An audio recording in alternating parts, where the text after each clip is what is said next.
Estamos a chegar àquela altura chata do ano em que temos de preencher o IRS, declarar as mais-valias e pagar os 28% sobre o nosso suado dinheiro, mas pronto, é a nossa obrigação, temos de o fazer. Mas pensa pelo lado positivo, se vocês estão a pagar mais em impostos, é sinal que estão a receber mais dinheiro. Quase sempre.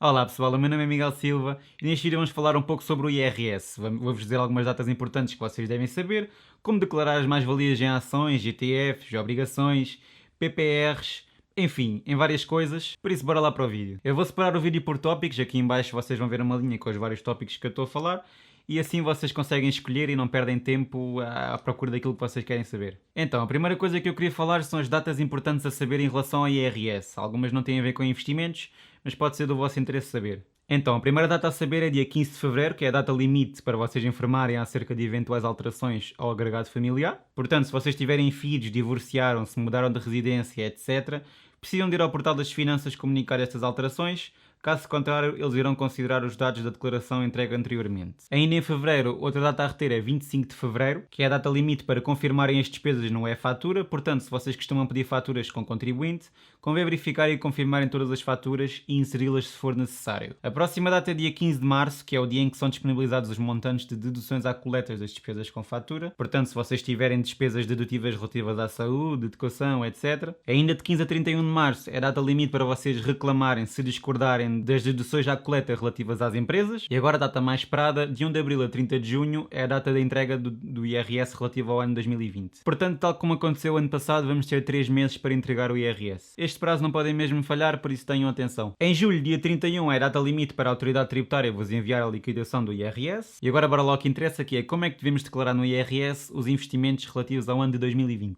Quero desde já deixar umas notas que são o facto de apenas ser necessário declarar alguma coisa no caso de termos mais ou menos valias. Se não vendermos as nossas posições nem recebemos dividendos, não é preciso declarar nada e todas as mais-valias de que iremos falar são taxadas a 28%. Então, a maneira como nós declaramos os nossos investimentos varia em função do tipo de investimento que nós fizemos e também do país em que a corretora ou o banco está sediado. Vamos começar pelas contas poupança, depósitos a prazo, certificados de aforro, etc. Essas coisas todas. Neste tipo de investimentos, a retenção de 28% é feita logo automaticamente e vocês já recebem os valores líquidos, por isso não precisam declarar nada, a menos que optem pelo englobamento. Lá mais à frente já iremos falar sobre o englobamento, mas na maioria dos casos não compensa e dá mais trabalho a preencher. Vamos começar pelos investimentos em ações e em ETFs, feitos em corretoras tanto nacionais como internacionais. Então, as mais-valias obtidas em ações em corretoras como por exemplo a Giro e a Trading 212, que não têm a sede em Portugal, são considerados rendimentos provenientes do estrangeiro e têm de ser declaradas no quadro 92A do anexo J, com o código G01, alienações de ações / partes sociais. Portanto, quando vocês estão dentro do portal das finanças, vão aqui ao separador dos anexos e selecionam o anexo J, que é relativo aos rendimentos obtidos no estrangeiro. Colocam o vosso NIF e o anexo foi aberto. De seguida, vão ao quadro 9, onde diz rendimentos de incrementos patrimoniais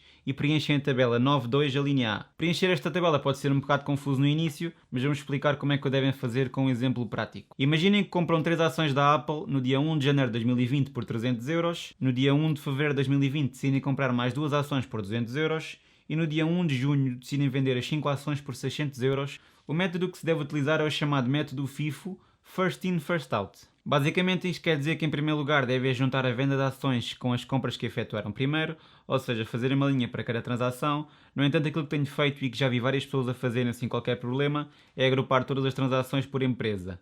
Portanto, para declarar esta mais-valia, vão ao quadro 92A do anexo J e preenchem da seguinte forma. No número da linha colocam 951, no país da fonte colocam o país no qual a corretora tem a sua sede fiscal, se for a de Giro colocam Países Baixos, se for a Trading 212 colocam Reino Unido e por aí adiante. O código que devem colocar é o código G01, como já disse anteriormente, e de seguida vão colocar o valor e a data que venderam as posições. E a aquisição colocam a data e o valor ao que compraram, que neste caso foi a janeiro de 2020. Despesas e encargos colocam as taxas que pagaram pela transação.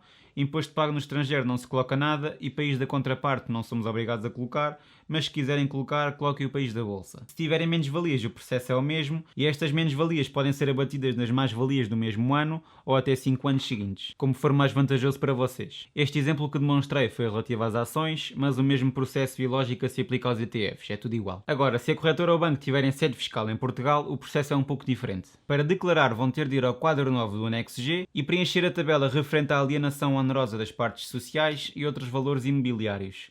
O processo de preenchimento é semelhante ao anterior, apenas têm de preencher 2 passos a mais, que é o titular e o NIF da entidade emitente. Ainda relacionado com as ações e ETFs, existem os dividendos. Os dividendos precisam sempre de ser declarados. As pessoas têm muito aquela ideia de que se receberem dividendos e não os levantarem ou reinvestirem, que não precisam de os declarar, mas é mentira.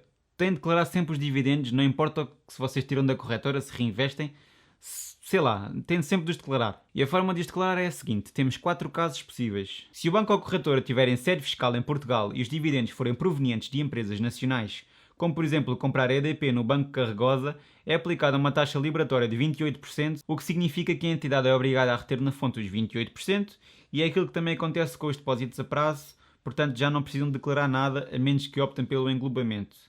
E se optarem pelo englobamento, apenas têm de declarar 50% do total dos dividendos recebidos no quadro 4B do anexo E. Colocam o número da linha, o NIF da corretora ou banco, o código dos rendimentos é o E10, o titular são vocês, nos rendimentos colocam apenas 50% do valor que receberam e na retenção na fonte colocam o valor que já foi repetido automaticamente, que são os 28%. Segundo caso, se a corretora não tiver sede fiscal em Portugal e os dividendos forem provenientes de empresas internacionais, temos de ter em atenção que na maioria dos casos existe a dupla tributação, que é nada mais nada menos do que o imposto ser retido 2 vezes, uma no país de origem e outra em Portugal. Como por exemplo, vocês compram uma ação de uma bolsa americana na Trading 212, irá ser feita uma retenção no país da fonte, que neste caso é os Estados Unidos, e também em Portugal. A retenção feita pelos Estados Unidos é de 30%, contudo existe uma forma de reduzir este valor para 15%, que é através do formulário W8BEN. No caso da Trading 212 ela já vem com o formulário incorporado desde sempre, mas no caso da Giro vocês têm de o preencher dentro da plataforma. Então, mas Miguel, assim eu fico a pagar 15% mais 28%, dá 43%. Ganda chulos. Calma, existem vários acordes para prevenir a dupla tributação, por isso devemos preencher sempre corretamente os anexos, colocando aquilo que já nos foi retido e em que país foi. Neste exemplo que eu dei vai ser retido um imposto de 15% nos Estados Unidos e vocês já vão receber o dividendo com esses 15% a menos. Na altura de preencher a declaração, colocam lá quanto é que já foi retido e irão pagar a diferença entre 28% e 15%, que são os 13%. Então, para preencher vamos ao quadro 8A do anexo J, colocamos o número da linha, o código de rendimento é sempre o E11, o país da fonte é o país da bolsa da ação, neste caso Estados Unidos, e colocam o dividendo bruto que receberam seguido do montante que já foi retido. Se a vossa corretora não vos indicar qual foi o valor bruto do dividendo que receberam, uma forma fácil é através da calculadora deste site que eu vou deixar na descrição. Por exemplo, imaginem que receberam 5 euros líquidos em dividendos dos Estados Unidos.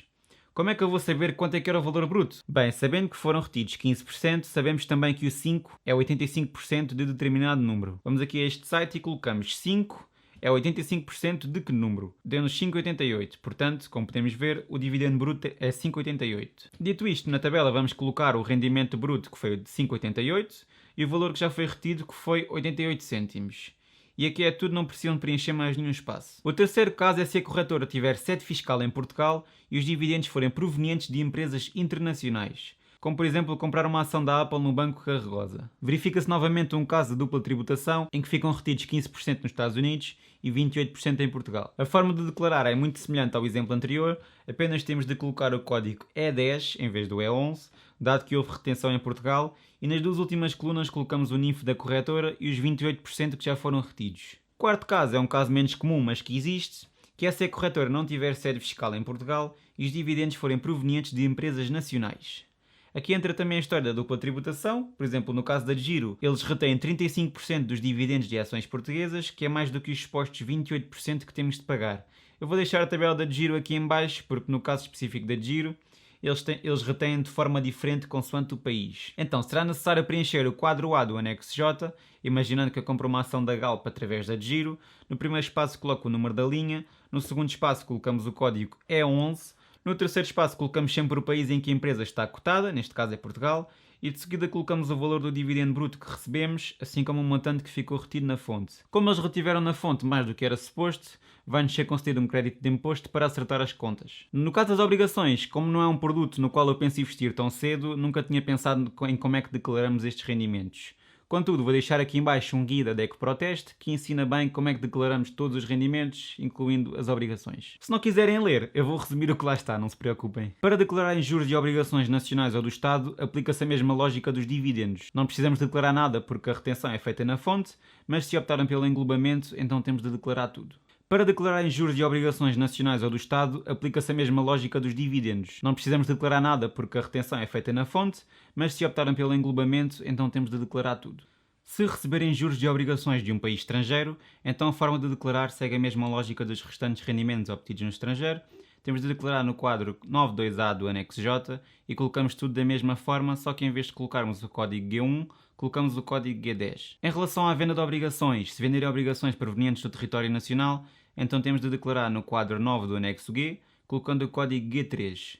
Se venderem obrigações provenientes do estrangeiro, a forma de declarar é igual aos juros, no quadro 92A no anexo J, com o código G10. Em relação aos reembolsos de obrigações, se as vossas obrigações atingirem a maturidade e forem emitentes nacionais, preenchem o quadro 9A do anexo G, com o código G10, e se forem emitentes internacionais, preenchem o quadro 92A do anexo J, com o código G10. Em relação ao PPR, se vocês quiserem obter os benefícios fiscais, também vão ter de declarar todas as contribuições que vocês fizeram, mas é fácil. Basta irem ao quadro 6B do anexo H, escolhem o código 601, que é logo o primeiro que aparece, o titular são vocês, colocam o valor total que colocaram no PPR, depois colocam o NIF da entidade gestora do PPR e já está, muito fácil. Em relação a plataformas de peer-to-peer lending, se a plataforma for portuguesa não é preciso declarar nada, é a mesma história da retenção na fonte. No entanto, se for estrangeira, precisam de declarar no quadro 8A do anexo J com o código E21.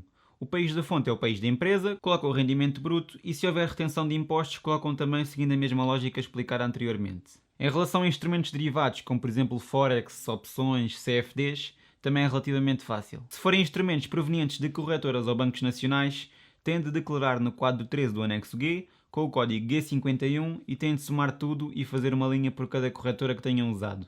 Portanto, para preencher colocam o código G51, o titular são vocês, colocam o rendimento líquido e no país da contraparte podem colocar o país da vossa residência fiscal. Se forem instrumentos provenientes de uma corretora estrangeira, declara-se no quadro 92B do anexo J com o código G30.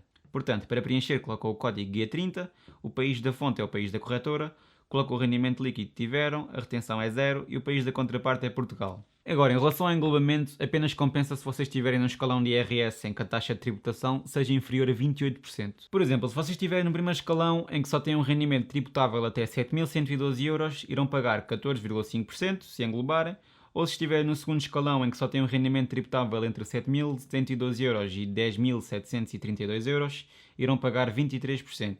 A partir daí as percentagens são todas superiores a 28%, por isso obviamente que se não queremos pagar mais, não compensa. Contudo, se englobarem vão ter de englobar todos os rendimentos como contas poupança, depósitos a prazo, certificados de aforro, dividendos, enfim. Tudo o que não era preciso declarar antes vão ter de declarar e escrever tudo tintim por tintim, por isso façam a simulação, vejam qual é que compensa mais.